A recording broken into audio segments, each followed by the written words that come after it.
Religieux et enjeux, Abdias Harouna.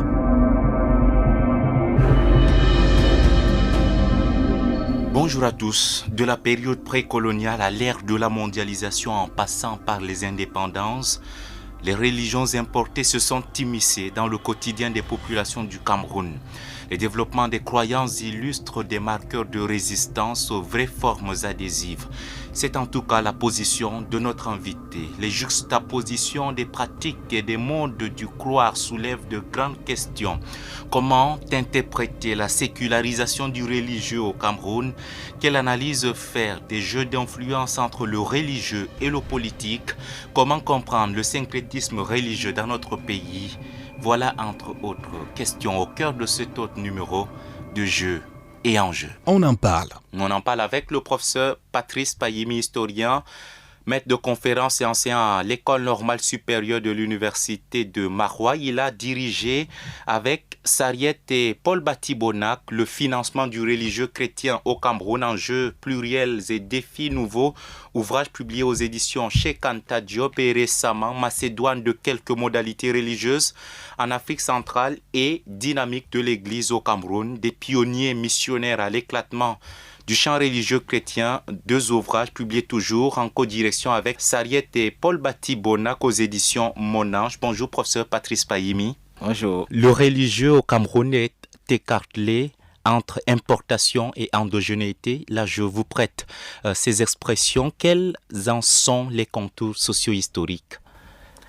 Alors très bien, merci infiniment pour cette question. Alors, je voudrais d'entrée de jeu signaler que le Cameroun n'est pas isolé parmi tant d'autres pays du monde. Déjà, l'homme même est un être profondément religieux.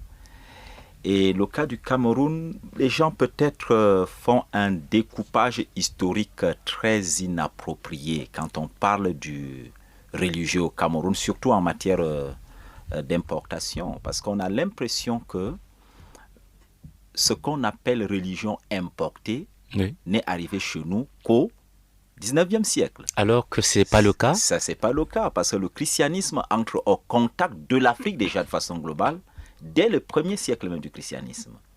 Donc c'est vrai que l'Afrique profonde entrera en contact avec le christianisme un peu plus tard, mais sinon le christianisme arrive bel et bien en terre africaine dès le 1er siècle de notre ère. Pour le cas du Cameroun, c'est à quelle période? Le cas du Cameroun, c'est bien évidemment au 19e siècle, mais il faut relever un phénomène plus ancien.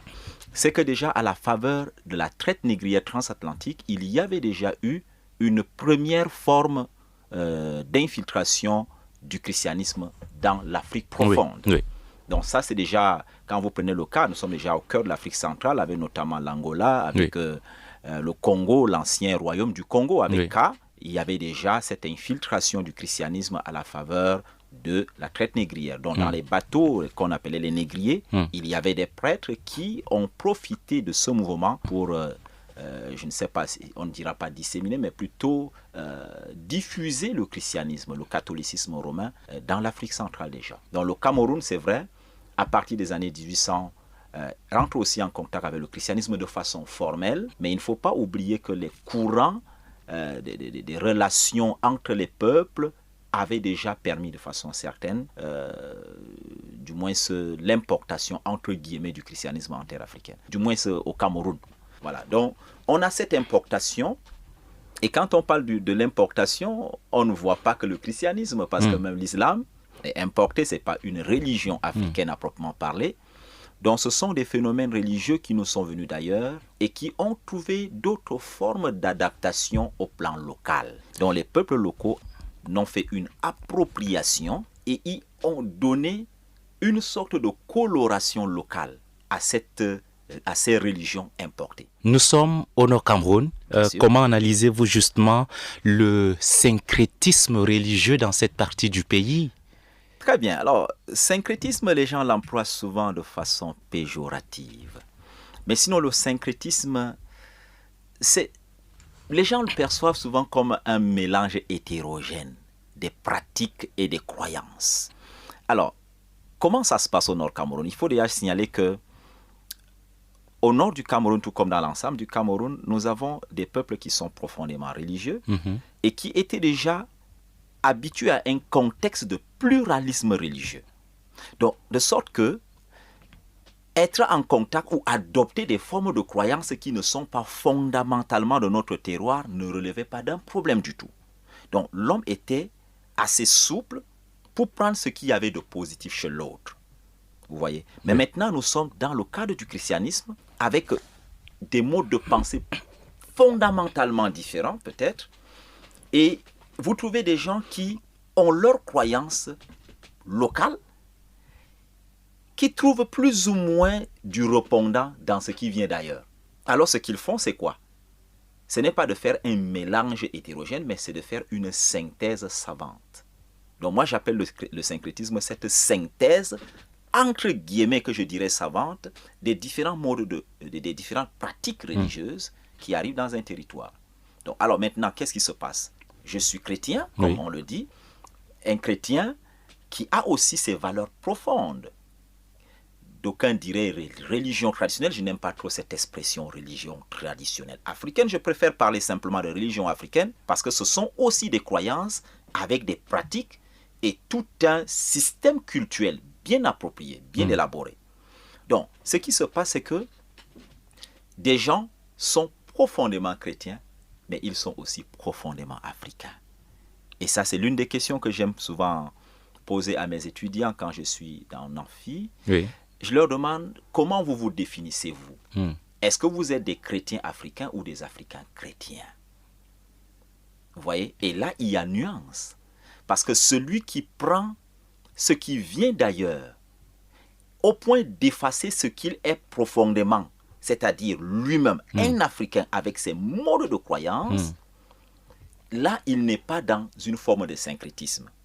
Il est dans le déni de soi-même. Oui.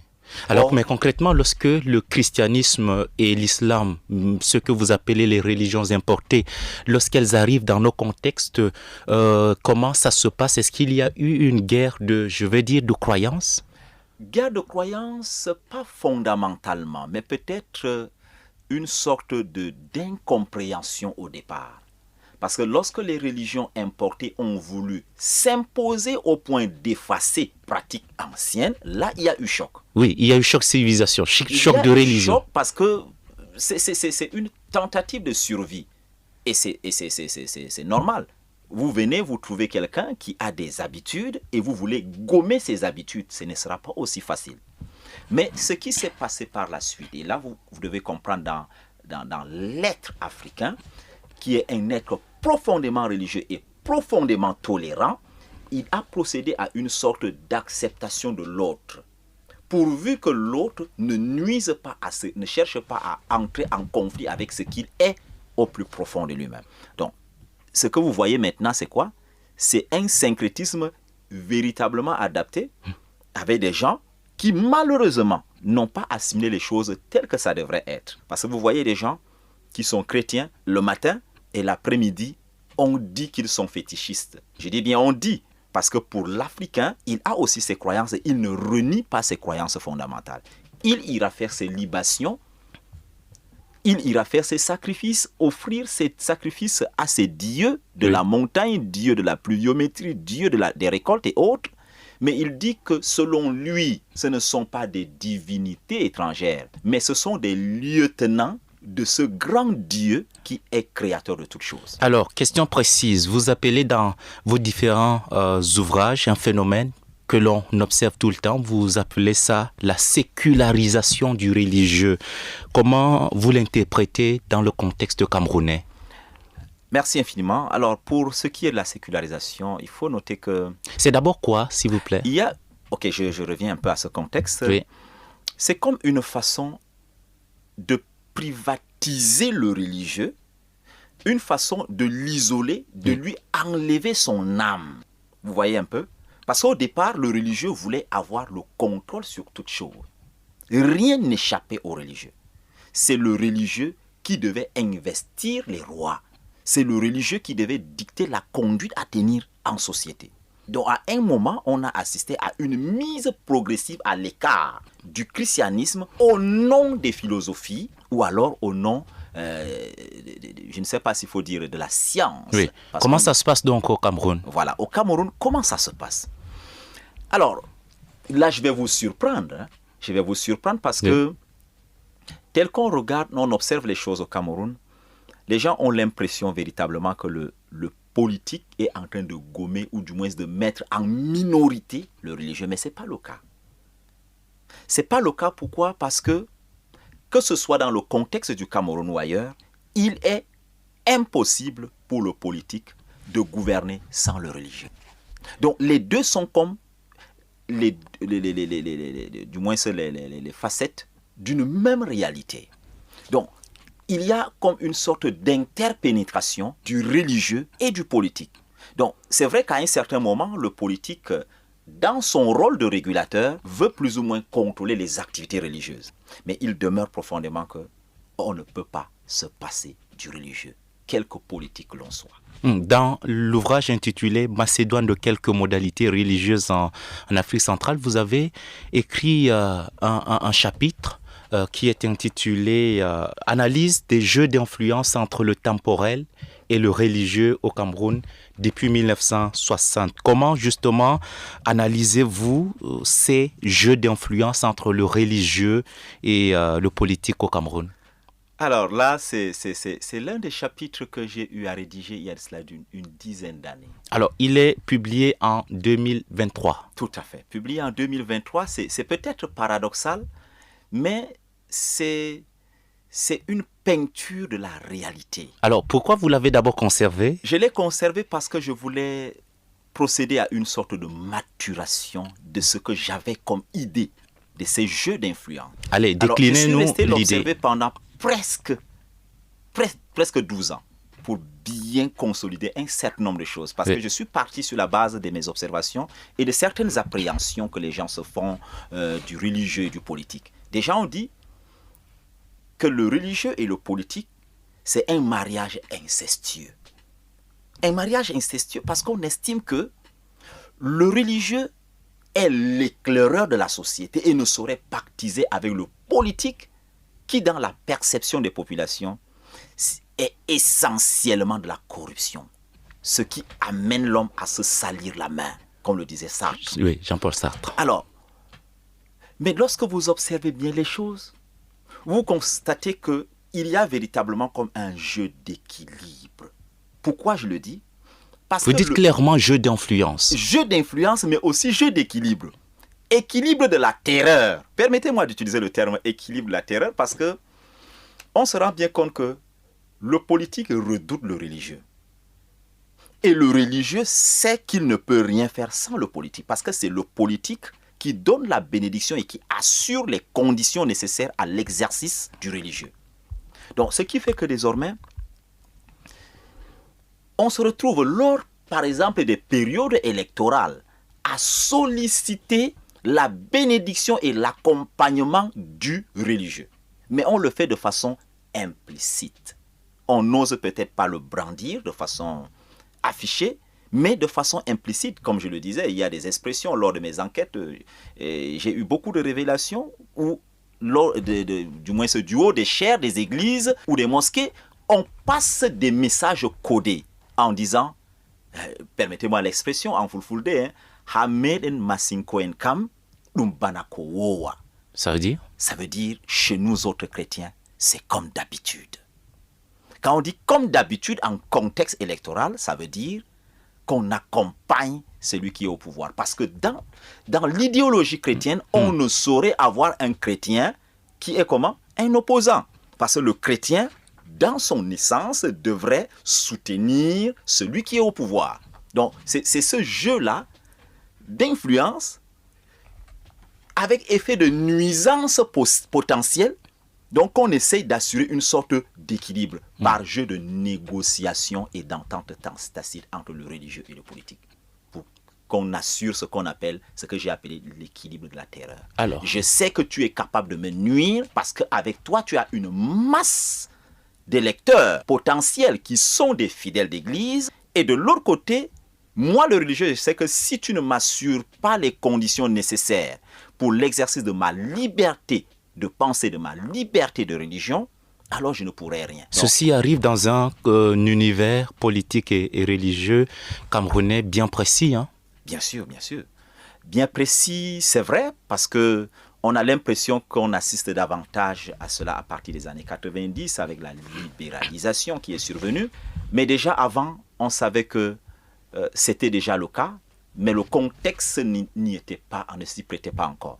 Donc la vraie explosion de ces idées arrive justement avec les années 1990. Alors, quelle analyse faites-vous justement à côté de ce que vous appelez la sécularisation du religieux au Cameroun? Quelle analyse faites-vous d'un autre phénomène que l'on pourrait qualifier de l'économie de la religion dans le contexte camerounais? Alors, vous le savez, et là, ça me rappelle une citation d'un évêque nigérian, un archevêque nigérian, pardon, du nom de Okogie, qui disait que la façon la plus facile et la plus rapide de s'enrichir dans notre monde, c'est de créer sa propre religion. Il y a une sorte de construction de l'économie de la foi, ce qu'on appelle souvent le business de la foi. La religion, ça rapporte et ça rapporte vite et ça rapporte gros.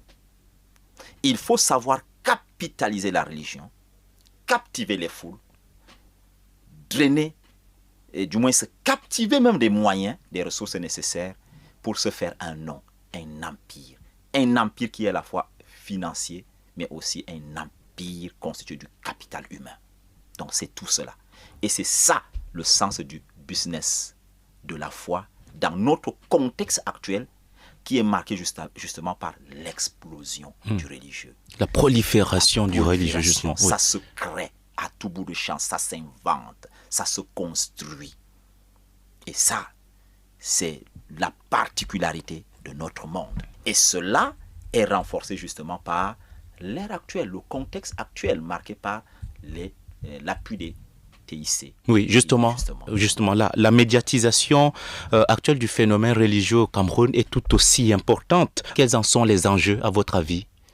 Alors, on a bien l'impression que les religieux, et moi j'appelle ceux que j'appelle souvent les nouveaux mouvements religieux, ont su mieux que les mouvements classiques tirer profit de la médiatisation actuelle du religieux.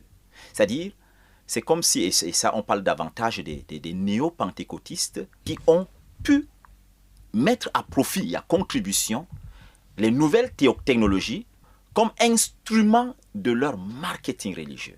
C'est un instrument de marketing religieux parce que justement les gens disposent des chaînes de télévision, des chaînes de radio, des chaînes YouTube, font passer le message et en même temps qu'ils font passer le message, ils gagnent entre guillemets proprement leur vie. Parce que c'est aussi un business. Ça rapporte et ça rapporte gros. Comment décryptez-vous les guerres interreligieuses et les guerres interconfessionnelles au Cameroun? Guerre interreligieuse, guerre interconfessionnelle, de façon physique, ça ne se voit pas. Il n'y a pas d'affrontement à proprement parler entre les religions au Cameroun ou entre les confessions au Cameroun. Mais c'est davantage une guerre que je dirais idéologique. Parce qu'on se combat à travers nos idées. Et il y a des pratiques dans nos religions, justement, qui contribuent à envenimer les relations et ne participent pas à la construction du vivre ensemble harmonieux. Et ça, c'est ce qu'il faudrait régler. Oui. Et que l'État, c'est une interpellation à l'État qui est le régulateur, de bien veiller à ce qu'il n'y ait pas de dérives dans ce domaine. Et malheureusement, en la matière, vous le savez, avec la prolifération du religieux, il est plus ou moins devenu compliqué, entre guillemets, mais pas difficile pour l'État, de contrôler et la naissance et du moins le déploiement des religieux sur le champ social au Cameroun. Cette fois, quel est votre regard sur les initiatives de dialogue interreligieux engagées par les différentes obédiences dans notre pays? Alors là, c'est un chantier qu'il faudrait encore renforcer parce qu'on a l'impression qu'on y va à double vitesse. Ça veut dire? À double vitesse parce que avant de dialoguer avec l'autre, il faut commencer par dialoguer avec soi-même. C'est pourquoi moi je prescris davantage une démarche qui commence par soi-même avant d'aller vers l'autre. C'est-à-dire le dialogue intra-confessionnel avant d'aller vers le dialogue intra-religieux, enfin vers le dialogue interreligieux. Pour le moment, ça n'est pas le cas. Ce n'est pas nécessairement le cas. On ne suit pas cette pédagogie. Et justement, on échoue dans cette façon de procéder. Et là, je le dis parce que Nous sommes dans un contexte où des gens ont besoin de se parler, ont besoin de se connaître. Et vous savez que l'intolérance, généralement, vient de l'ignorance. C'est parce qu'on ne connaît pas l'autre, on ne cherche pas à le connaître, on a des préjugés sur lui, on se construit des stéréotypes et on aboutit à cela. Donc à cette incompréhension et bien évidemment à ces guerres inutiles qui surviennent dans nos sociétés. Donc on a ce besoin déjà de s'approprier sa propre religion, de la connaître, mais aussi de connaître la religion de l'autre. Parce que mieux on connaît l'autre, mieux on peut user de tolérance envers lui. Parce que l'autre ne doit pas être nécessairement comme moi. Si Dieu avait voulu que les hommes soient homogènes, il l'aurait fait. Mais il a voulu des êtres hétérogènes. Alors, la religion est parfois utilisée à d'autres fins, parfois même terroristes. Comment justement analysez-vous cette récupération-là? Et malheureusement, c'est ce qui est à l'ordre du jour, puisque, comme De Certeau le disait, la religion est comme un couteau à double tranchant. Quand elle tombe entre des mains inexpertes, elle peut être très dangereuse. Elle devient une arme de destruction massive. Et malheureusement, les gens récupèrent cela parce que, vous savez, dans l'idéologie religieuse, on peut tout trouver. On peut construire et on peut en même temps déconstruire. On tue au nom de la religion. Pourtant, la religion ne prescrit pas de tuer. Donc, c'est une récupération des idées, une récupération du moins c'est de certains enseignements. On en tord le sens et puis on produit ce qu'on a produit. Et ce qu'on observe dans nos sociétés, cet extrémisme, cette violence verbale qui aboutit très souvent à des violences physiques. Et c'est triste et nous devons en tirer des leçons. Nous sommes dans un monde qui devient de plus en plus violent, où les discours extrémistes prennent de l'ampleur et il faut anticiper par une sorte d'éducation, une éducation qui commence par la maison, par le cercle social et gagner l'ensemble de la société. Et dans ce jeu-là, les médias sont appelés à jouer un rôle essentiel. En tout cas, la CRTV, station régionale de l'extrême nord, on ne lâche pas prise. Dans le contexte d'extrémisme religieux au Cameroun, par exemple, quel rôle à côté des médias peut jouer le religieux? Alors, le religieux, moi je dirais, doit procéder par une déconstruction de certaines idéologies perverses. Et pour déconstruire, il faut enseigner. En réalité, ça n'existe justement pas dans les textes religieux, les Saintes Écritures par exemple. Par exemple quoi? Les idéologies perverses. Bien sûr, c'est pour cela que j'ai dit que les idéologies, on peut les construire sur la base des Saintes Écritures. On les construit justement, puisque ce sont des fabrications. Ce sont des fabrications. Et on tire ça des Saintes Écritures. Je vais vous prendre un cas simple. Lorsque quelqu'un ouvre sa Bible et il veut la lire, il ouvre sur un passage, il voit Caïn se jeta sur son frère Abel et le tua. Et il referme sa Bible. Il l'ouvre sur quelques pages plus loin. Et ses yeux tombent sur un autre verset de la Bible qui dit « Toi, va et fais de même ». Voilà une idéologie qui peut naître. Quelqu'un va dire, mais la Bible même a dit que Caïn s'est jeté sur son frère Abel et l'a tué. Et la même Bible m'a prescrit à moi d'aller et d'en faire de même. Or, il a sorti le texte de son contexte. Contexte, oui. Et lorsque nous sortons le texte du contexte, nous déformons la vérité fondamentale. D'où la nécessité d'enseigner. D'où la nécessité d'enseigner la vérité. La vérité que j'appelle souvent la vérité primitive.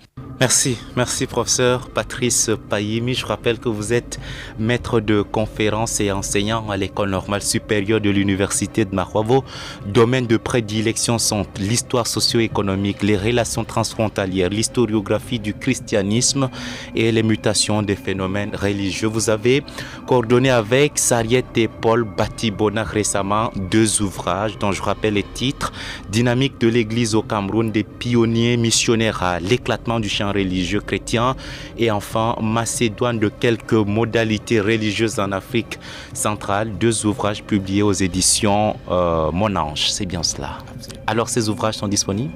Ces ouvrages sont disponibles aux éditions Mon Ange. Oui. Le stock à mon niveau est déjà épuisé, mais c'est disponible et accessible aux éditions Mon Ange.